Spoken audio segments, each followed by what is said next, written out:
Қызылорда облысында 10 миллиард теңге көлемінде 24 қайырымдылық бағдарламалар мен жобалар жүзеге асырылып жатыр.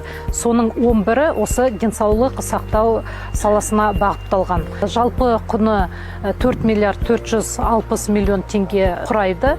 Біздің денсаулық сақтау саласында жүзеге асырылып жатқан жобаларымызда. Соның бірі ол денсаулық жолы деген қайырымдылық жоба. Бұл жоба республика бойынша 3 өңірде жүзеге асырылады. Олар Алматы облысы, Ақтөбе облысы және Қызылорда облысы. Әр өңірге жылжымалы медициналық кешен сатып алып берілді осы жобаның аясында. Ол кешен 2 автокөліктен тұрады. Бұл автокөліктер заманауи талаптарға сай медициналық жабдықтармен жабдықталған.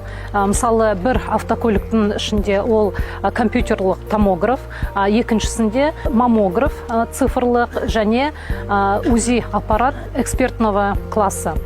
Әрбір медициналық жылжымалы кешеннің құны 1 миллиард 91 миллион теңгені құрайды. Жалпы жобаның құны ол 3 миллиардтан астам.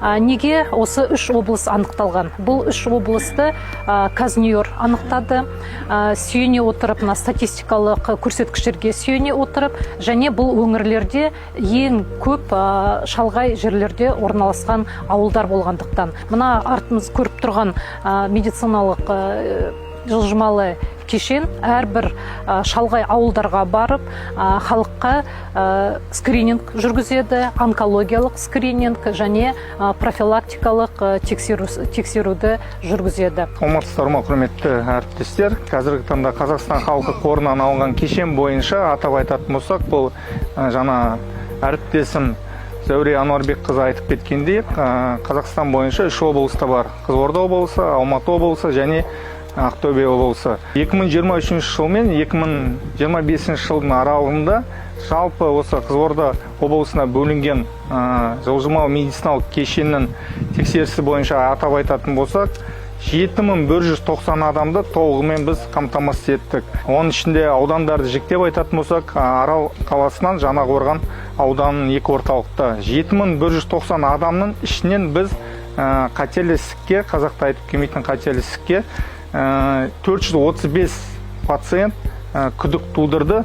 Оның ішінде жіктеп айтатын болсақ, 27 науқас онкологиялық ауруларға күдікті болып табылды. Бірінші сатысымен 10 адам, екінші сатысымен 9 адам, үшінші сатысымен 7 адам, төртінші сатысымен 3 пациент бізде осы жіктеліп отыр. Қазіргі таңда жұмыс барысы осы қыркүйек айының осы 20-сына дейін жүрді. Шиелі ауданында соңғы рет біз болдық.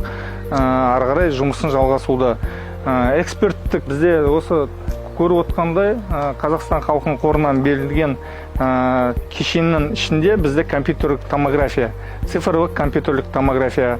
Бұл өзі Жапон мемлекетінде жасалынған 127 срездік компьютерлік томография толық тексерістен өтеді. Оның ішінде бас аймағын, брюшной полость, кіші жамбас астауын полностью тексерістен өткізеді. Екіншісі бұл толық әйел кісілерде кездесетін омырау, сүт безінің омырауы. Омырауы бізде цифровая маммография тексерісімен толықтай өткіземіз. Бұл дегеніміз 5 миллиметрге дейін түйінді көрсетіп, ары қарай қатерлі ісіктің алдын алу шараларын нақтылап береді. Ары қарай экспертный УЗИС аппараты бар. Экспертный УЗИС бізде брюшной полость, тоже щитовидная железа, әйел кісілердің малы таз полностью түсіріп, түсіру барысында анықталған түйіндердің бәрін осы онкология орталығына жолдап отырамыз.